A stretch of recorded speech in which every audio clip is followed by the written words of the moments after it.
All right, now we look at another way of solving a quadratic equation, which is by completing the square. All right, this one is easy, but you have to be careful because there is a very big chance of making mistakes with this one. All right, we go back to the general form of a quadratic equation. Ax squared plus bx plus c is equal to 0. All right, so maybe you get it in another form, which maybe you don't understand. You have to put it to this way.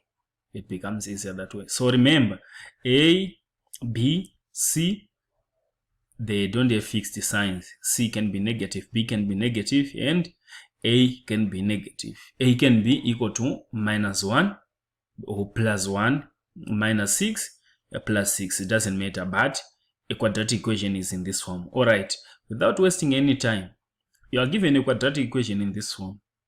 Maybe you're not sure with of your factorization, or it's complicated. You want to use the completing the square. What do? First thing is to make sure that A is equal to +1. That's the first thing, which is also in this first step. A must be 1. After converting A to 1, what's next? You bring C the other side. So you'll be left with a x squared. Without complicating things, you'll be left with this one. But remember, A is 1. So we'll be left with x squared plus the bx. B can be anything. Right. After that, what do? Step 2, we've already talked about this. You bring C the other side.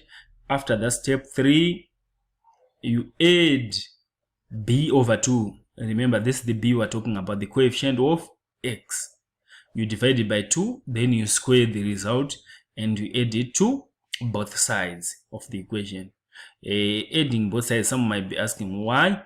Because this one is an equation. What you do to the left hand side, you do it also to the right hand side. But here we're not just doing it for doing it. There's a reason why we're doing that, which you're going to see shortly. Right, add b over 2 squared both sides. Then after doing that, step 3 is done. After doing that, step 4. So here you have a constant, because b over 2 also squared is a constant. So you have a constant here. Then you are left with a situation where you have ax squared plus bx plus b over 2 squared. That one is easy to factorize. You are going to see how. Let's see how that one is very easy to factorize. All right, let us look at some examples here. All right, here we have an example which you might want to use for practice. Here I have taken the same equation from the last practice using factorization in order to see that these things really, they give the same answer. So it's x squared plus 2x minus 3 is equal to 0. The first step is already done. You don't need to do it because the coefficient of x squared is already 1. So we start with step 2. We bring -3, which is our plus c, from the general formula to the other side, and it becomes 3. Then from there, we add b over 2 in brackets squared to both sides. Our b is 2 over 2 squared. We do the same thing to the right hand side in order to keep our equation balanced. So this one is a 1, this one is a 1. We have, so this one, once you have this one, you see that it's very easy to factorize. You go back to the original formula which we have seen before. We look for the factors of b. For the factors of a, c, which will add up to b. But in this case now, as you see here, it's just b over 2, which is here. So it's x plus b over 2, then bracket squared. This one you solve it for. Normally this one here you get a square.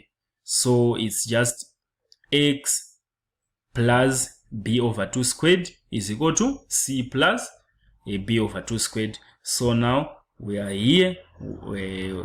Here it gives us a 4. Then, as you know, to remove a square sign here, you say plus or minus the square root of 4. You get plus or minus 2. Then x plus 1 is either equal to plus or minus 2, or x plus 1 is 2. Then from there we solve and we get the same answer which we got in the last session. And then we are done with completing the square.